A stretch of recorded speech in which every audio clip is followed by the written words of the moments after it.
Today's presentation is going to cover live biotherapeutic products, or LBPs, in the gut microbiome, specifically the 2022 article by Paul Fridstadt and his colleagues, SER 109 in Oral Microbiome Therapy for Recurrent Clostridioides difficile Infection. The bottom line up front, outlines the major goal of the study, which was to identify a method to alleviate recurrent C. difficile infections, also known as C. diff. These are caused by exposure to antibiotic usage. The research established a need for the recolonization of the gut microbiome after a course of antibiotics. This was elucidated through the use of specialized LBP consortia, SER 109, which contained spore-forming members of the Firmicutes phyla. This was during a randomized, double-blind, placebo-controlled study. It was confirmed that the use of SER 109 reduced the risk of recurrent infection while still maintaining a similar safety profile to the individuals that did use the placebo. The CDC currently estimates there are about 500,000 cases of C. diff infections, or CDI, yearly in the U.S., of which about 20,000 result in death. Based on the 2022 annual CDC CDI surveillance program, the chances of contracting a CDI are higher in women, individuals of Caucasian background, and with increased age. Of the cases reported, 56% of patients reported using antibiotics within 12 weeks of infection onset, and 80% of patients reported using antibiotics as a treatment course after the onset of infection. Of the 7,128 individuals that reported adverse incidents after the antibiotic treatment, 11%, or roughly 811, indicated having recurrent infections. A major proponent of recurrent infection is the disruption of the natural flora of the gut microbiome. The gut microbiome is comprised of hundreds of different strains of bacteria and include beneficial, neutral, and pathogenic strains. Many opportunistic pathogens exist as a part of the natural flora of the gut microbiome, but do not cause disease due to the presence and balance of beneficial strains. One of these opportunistic pathogens is often C. diff, and unlike others, it is extremely resilient. Resultingly, it is often treated with antibiotics such as vancomycin and fixidomycin, which target gram-positive bacteria. This often includes C. diff, as well as Streptococcus, Enterococcus, and other members of the Bacteroides and Firmicutes phyla. As gram-positive species make up the majority of the gut microbiome species, the introduction of vancomycin or fixidomycin can effectively eliminate a majority of the beneficial bacteria in our gut. Firmicutes are especially important to the gut as they contribute to the increase of secondary bile acids, which prevent germination of C. diff spores. And once this occurs, primary bile acid concentrations increase, and the vegetative form of C. diff cells are able to colonize the area and begin the cycle of infection. Current treatments include represcribing antibiotics when the infection occurs. This results in suboptimal outcomes as it does not address the second phase in the life cycle of C. diff, which involves sporulation. Vancomycin and fixidomycin allow for symptom relief by killing the live bacteria that are actively producing toxins causing inflammation and diarrhea, but they do not kill the spores.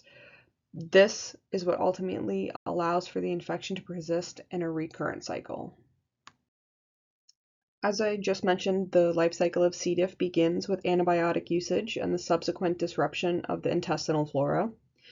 Once treatment has been discontinued, the spores have not been killed, and then they are able to rapidly germinate into vegetative cells that begin producing toxins again. The disruption of specifically the Firmicute phylum in the gut directly results in the decrease of secondary bile acid concentration and the increase of primary acid concentration. The increase of primary bile acid promotes the germination of C. diff spores. The introduction of C. diff can occur from spores from recurrent infection from ingestion of C. diff spores, or from C. diff existing as an opportunistic pathogen in the natural gut flora. Once the spores germinate in a vegetative state, the gut can be recolonized and the cycle can be reinitiated. This results in two pathways, either a spore-forming pathway and a toxin-producing pathway, which once again reinitiates the cycle of infection. SER-109 isn't the first attempt at addressing a microbiome-based approach to recolonizing the gut after a CDI. Previous studies have investigated fecal microbiota transplantations, which have shown that recovery of firmicutes in the gut is associated with improved clinical responses when compared to a placebo group. However, a major concern with this method is its efficacy. There have been inconsistent results obtained from controlled studies versus open-label studies, and there are major concerns that this method may risk transmitting undetected pathogens into the patient that could result in more serious symptoms or even possibly death. Another alternative to SER-109 are over-the-counter probiotics. These are not as promising, however, as there are usually only one or two strains that are present and don't provide as robust of a response, as they're not spore formers and they are not selected specifically for the gut or for specifically C. diff infections. There is, however, another LBP with the defined consortia undergoing clinical trials called VE303. This drug also targets CDIs. It's not as far along in clinical trials as SER-109. So the bacteria present in the drug has not yet been made available. Main differences between the drugs include selection of the bacteria, the number of strains in each drug, and cost to the patient. SER-109 bacteria are selected through donor sampling for each new lot made. VE303 underwent donor sampling originally, but uses pure clonal cell banks for subsequent manufacturing lots. SER-109 contains roughly 70 genuses compared to VE303's 8 standard strains. Likely as a result of having to sample for every new lot, SER costs $20,000 for each dose, or roughly $1,700 per capsule. As it's still in clinical trials, VE303 does not have an official cost, but it is expected to be much lower as donors don't have to be collected and screened every single time a new lot is to be manufactured. For SER-109 clinical trials, patients had to be over the age of 18 years and had to have experienced 3 or more CDIs within 12 months. The study defined a CDI as 3 or more unformed bowel movements over 2 days, a positive C. diff toxin test, and symptom relief when administered a 10 or 21-day course of antibiotics. Patients were organized into groups based on age, older or younger than 65 years, and based on the antibiotic that was given for previous CDIs, either vancomycin or fixadomycin. As the aforementioned antibiotics can persist in the system for 5 to 7 days after the course was completed, magnesium citrate was administered the night before treatment began. Although magnesium citrate is normally taken as a saline laxative, it is also known to interfere with antibiotic absorption in the digestive tract. Patients were then randomly assigned to the placebo or test group, with the test group receiving SER-109 in a 3 × 10⁷ spore concentration. For the trial timeline, the clinical trial was performed over the course of 8 weeks to measure recurrence. Recurrence was defined as the onset of 3 or more unformed bowel movements per day over 2 consecutive days, a positive C. diff toxin test, and persistence of diarrhea until antibiotic treatment was initiated. The baseline was established by taking a stool sample prior to the introduction of either the placebo or SER-109. The magnesium citrate was then administered prior to the beginning of each course. Each course, whether it involved the placebo or SER-109, consisted of taking 4 capsules orally once daily over the course of 3 days. During the first 7 days after completion of the course, patients completed diary cards detailing any symptoms. Adverse events were evaluated during 2 clinic visits, which occurred at weeks 2 and 8, and during telephone call visits, which occurred at weeks 1 and 3 through 7. Stool samples were collected at the baseline, which was considered as being within 3 days after the completion of the antibiotic course, at weeks 1, 2, and 8. Stool samples were collected to use for whole genomic sequencing and targeted bile acid analyses. For the microbiome methods, sequencing of the stool samples used whole metagenomic shotgun sequencing via the Illumina NovaSeq platform. This allowed for 10 gigabases or 10 billion bases for patient samples to be analyzed, and 5 gigabases for the known SER109 consortia. For the taxonomic profiling of the metagenomic sequencing reads for patient samples and known consortia, a proprietary reference database was made. This consisted of roughly 1.3 million genomic markers that represented about 13,400 bacterial and archaeal species, which were recently made publicly available, although some are still considered novel species due to this being one of the first attempts of characterization. Bile acid quantification was measured through liquid chromatography mass spectrometry. This separates the components based on their affinities for differing phases within a column, whether that be mobile or stationary. And then from there, the mass spec converts the compounds to ionized molecules, which can then be sorted based on the mass to charge ratio. This allows the samples to be compared against known molecules and subsequently identified. For the statistical analysis portion of the methods, a notable conflict in the method was the patients who were lost to follow-up, who left the trial prematurely, or who died without a recorded recurrence before the end of the 8 weeks. As a result, these individuals were automatically assumed to have had recurrences and were entered into the data set as such. In order to accurately take these individuals into account, 2 null hypotheses were tested sequentially.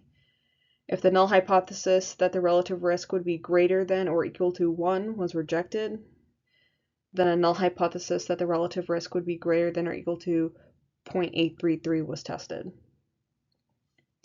Analysis was performed using stratified groups according to age and previous antibiotic regimen, as mentioned, and analysis was performed with the Cochrane-Mantel-Haenszel test to calculate relative risk.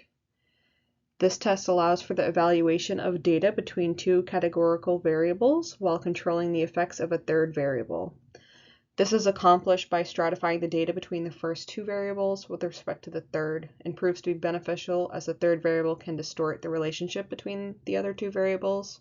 So this test accounts for effects to provide a more accurate estimate of the association between the first 2 variables. By calculating the relative risk, the chance of a recurrent event happening in the test group compared to the placebo group can be approximated. Overall, the results show that the primary efficacy objective was met. SER109 was found to be superior to a placebo in reducing the risk of recurrent CDI. The data collected overall proved to be statistically significant as a p-value of less than 0.001 was obtained for both hypotheses. As shown specifically in this figure, the percentage of patients with recurrence in the overall population was significantly lower in the SER109 group compared to the placebo group. In the SER109 group, of the 89 participants, there were 11 recurrent events, which is a 12% rate of recurrence.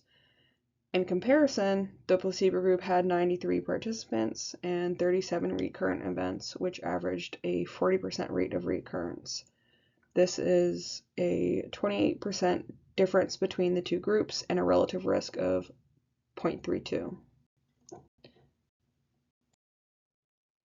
This figure uses the same data set to show the alternative metric to the previous slide, which is the sustained clinical response. The percentage of patients with sustained clinical response was significantly higher in the SER-109 group compared to the placebo group. Of the 89 patients dosed with SER-109, 78 saw no adverse events after the clinical trials, which is 88% of the group. Alternatively, of the 93 participants in the placebo group, only 56% maintained the clinical response, which is a total of 60% of the group. As mentioned, this is a 28% difference between the two, with a relative risk of 0.32. The higher percentage of sustained clinical response seen in the SER-109 group is indicative of the importance of repairing the microbiome in patients with a history of recurrent CDIs. When comparing the data to the age-stratified group, patients dosed with SER-109 saw significantly lower rates of recurrence across both groups. The groups were divided into individuals below the age of 65 and individuals at or above the age of 65. For the individuals below the age of 65, there were 41 dosed with SER-109. Of the 41, 3 individuals experienced recurrent events for a rate of 7%. In comparison, of the 39 patients dosed with the placebo, 12 experienced recurrent events for a rate of 31%. This was a total of a 24% difference between the placebo and test with a relative risk of 0.24. For the individuals at or above the age of 65, there were 48 dosed with SER-109. Of the 48, 8 individuals experienced recurrent events with a rate of 17%. Alternatively, 54 patients were dosed with the placebo and 25 experienced a recurrent event, which is 46% of the population. This is a total of a 29% difference between the test and the placebo groups with a relative risk of 0.36. A reduction in the risk of recurrence among patients 65 years or older is important, as individuals in this age group have a heightened risk of recurrence and subsequent hospital admission. When comparing the data to groups stratified by previous antibiotic regimen, SER-109 saw significantly lower rates of recurrence across both groups. The groups were divided into individuals who were treated with vancomycin and those who were treated with fixadomycin. There was a note made in the study that there was significantly more individuals present in the vancomycin group compared to the fixadomycin group. For the individuals in the vancomycin group, 64 were dosed with SER-109 and 10 experienced recurrent events, a ratio of 16%. Of the 69 patients that were dosed with the placebo, 26 experienced recurrent events, which was 38% of the group. This was a total of a 22% difference between the test and the placebo groups with a relative risk of 0.41. For patients in the fixadomycin group, 25 were dosed with SER-109 and only 1 experienced a recurrent event with 4% of the group.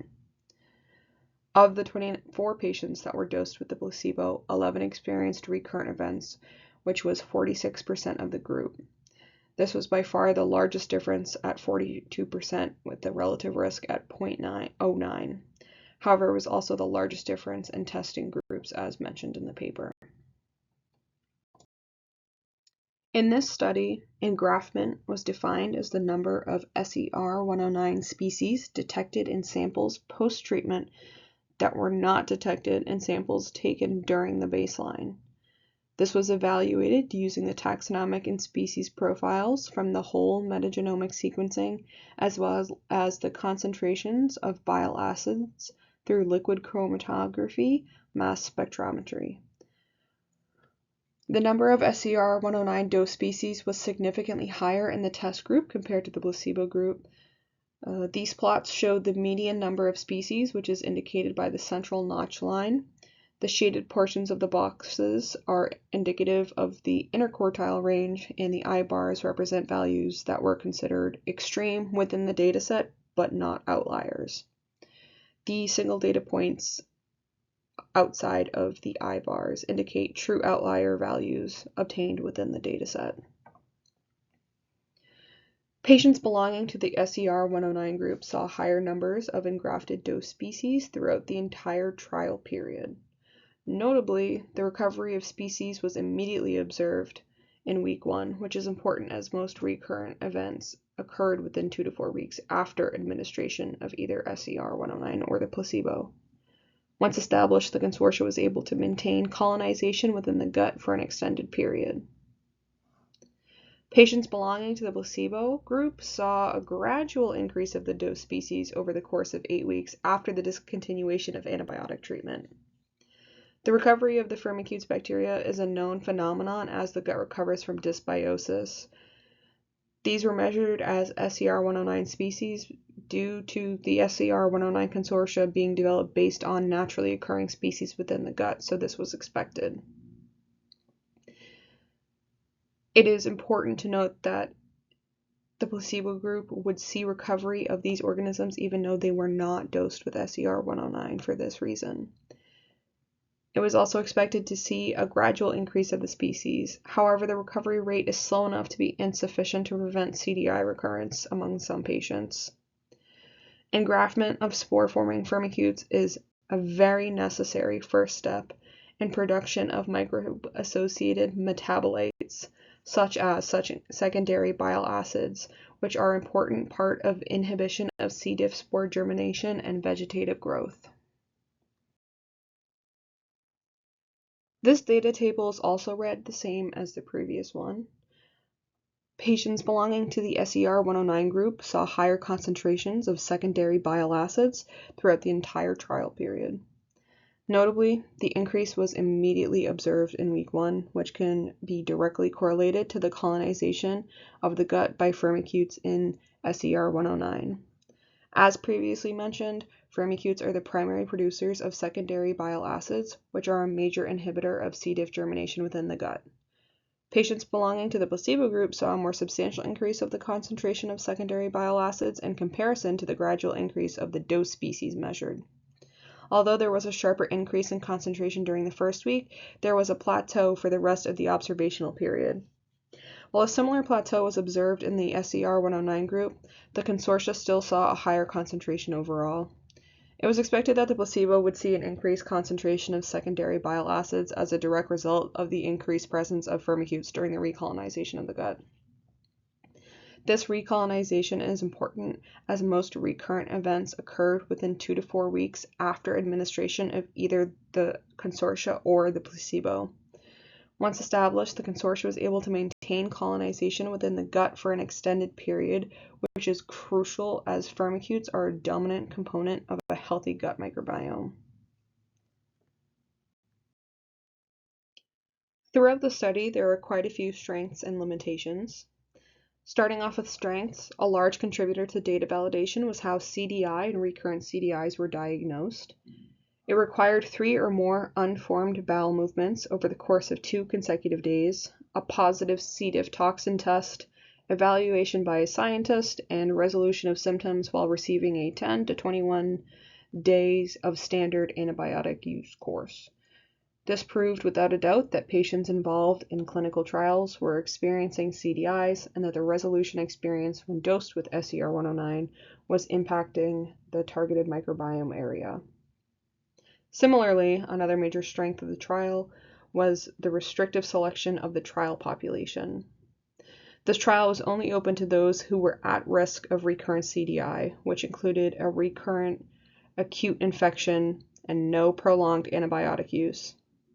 Selection within this seemingly narrow criteria ensured that there was no artificial inflation of efficacy. The 8-week long surveillance period also proved beneficial as there were still statistically significant changes in reoccurrences happening within the normal endpoint of 4 weeks. Had the trial used a shorter time frame, 15% of all reoccurrences would not have been included in the dataset. Lastly, the dataset proved to be incredibly significant regardless of participant discontinuation. There are a few instances of individuals opting to leave the trial, as well as a few deaths that occurred during the trial that prompted the team to document recurrences as having happened. Due to this, 2 null hypotheses were tested in the event that the original was not able to be met, but luckily the p-value obtained was less than 0.001, which was incredibly significant for both hypotheses tested. For the limitations, it was noted that there was low representation of minority populations throughout the study. While this is an ongoing issue in the scientific community, I did find an interesting metric through the CDC that cited individuals with a white background as being more susceptible to C. diff infections than those with other backgrounds. Although I'm sure the study could have been expanded to include a wider demographic, it would be interesting to see how much was influenced by demographic risk factor. Another limitation was the absence of a stool specimen prior to the use of antibiotics. This sample would have provided additional information into the effectiveness of SER 109 onto the restoration of the gut microbiome in relation to the amount of dysbiosis caused by the antibiotic. Throughout the study, there were 4 different lots of SER 109 used for testing, and although the lots saw the same trend of outcome and data, differences were unable to be detected between the lots due to the small number of patients dosed with each lot. Larger lots and subsequently larger populations will hopefully provide better insight into this in the future. Lastly, a limitation to the study was it being the only one of its kind. This is amazing and truly groundbreaking work. This is the first LBP approved by the FDA, and while that is amazing, there are no other LBPs of this nature on the market right now and no other data sets to compare this to affirm the results. Through the study, it was confirmed that clinical outcomes of recurrent CDI can be improved by using a 2-pronged treatment. This includes first dosing the patient with antibiotics to kill the toxin-producing bacteria, immediately followed by a microbiome-based therapeutic that inhibits C. diff spore germination. This subsequently prevents bacterial replication by microbiome repair with beneficial bacterial species. As shown through this study, this 2-pronged approach saw a 68% lower incident rate of recurrent events compared to those who were treated only with antibiotics. Roughly 28% more patients experienced a sustained clinical response after being treated with the SER 109 therapeutic after antibiotic dosages. In patients that did experience a recurrent event, the majority were within days to 2 weeks after the completion of the antibiotic course. This emphasizes the need for early intervention with the microbiome therapeutic to maximize effectiveness of engraftment. By optimizing the success rate of the engraftment, the downstream effects of the species, such as production of secondary bile acids and competition for metabolic resources against C. diff, is exponentially higher than waiting to be dosed later. If dosed further after antibiotic treatment, recolonization would likely render the microbiome therapeutic much less effective and possibly entirely useless. It is incredibly important to note that SER 109 saw a similar safety profile to the placebo through the entirety of the surveillance period. It's important as a general concern for any probiotic or microbiome-based therapeutic that the possibility of the organism converting to a pathogenic state and causing more damage to the patient is null. In the instance of recurrent CDI, this proves to be even more important as a large portion of the population afflicted are over the age of 65. Over the last few decades, there has been so much uncovered about the interconnectivity of the gut microflora with other systems in the body that have become hypersensitive with age, so being able to repopulate the gut while ensuring a rigid safety profile is crucial.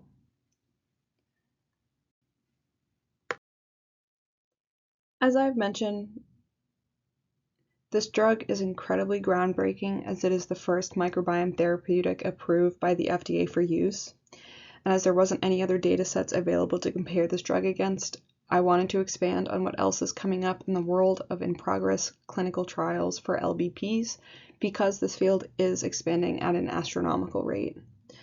As these drugs are all still in clinical trials, there isn't a wide breadth of information available like there was for SER 109, but from what has been made available, they seem incredibly promising. Going back to the SER 109 drug specifically, there is currently an ongoing open-label study occurring under the title Series-013. This aims to provide insight into the pharmacological properties that SCR-109 has for the treatment of recurrent CDI, but also for other diseases with pathogenesis derived from microbiome dysbiosis.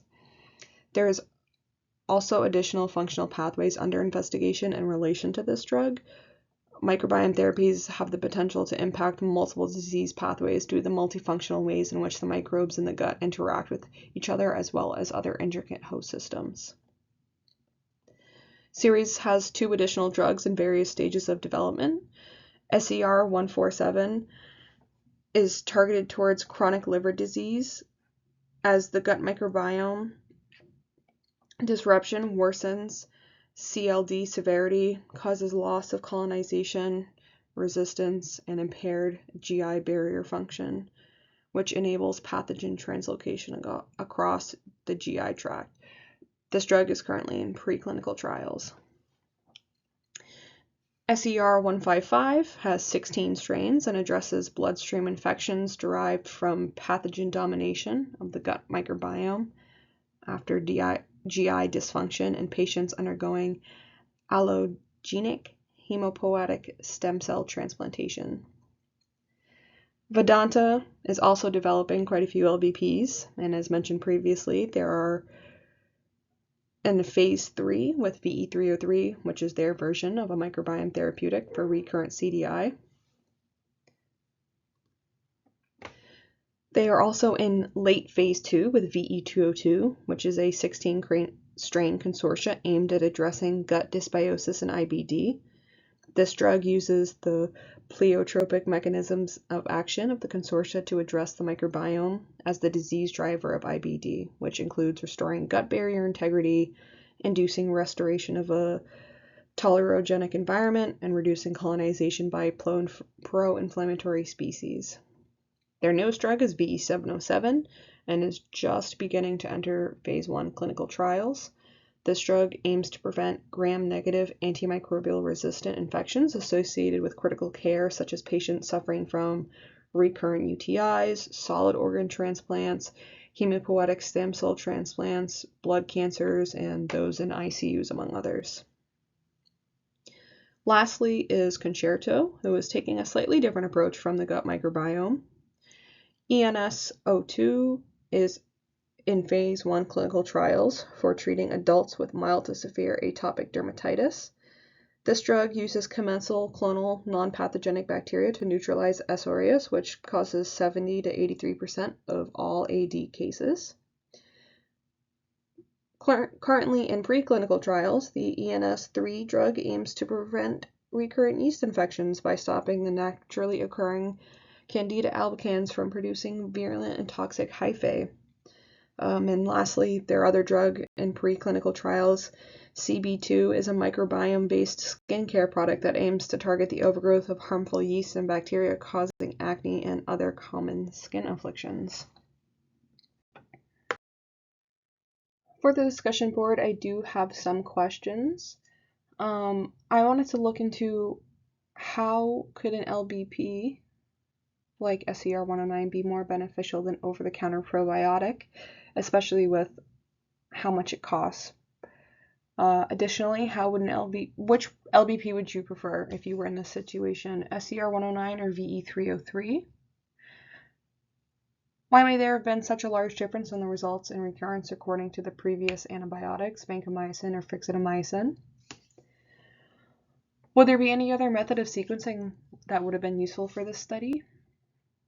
And what is the importance of this drug being approved by the FDA? And does this create a more solidified future for the microbiome field?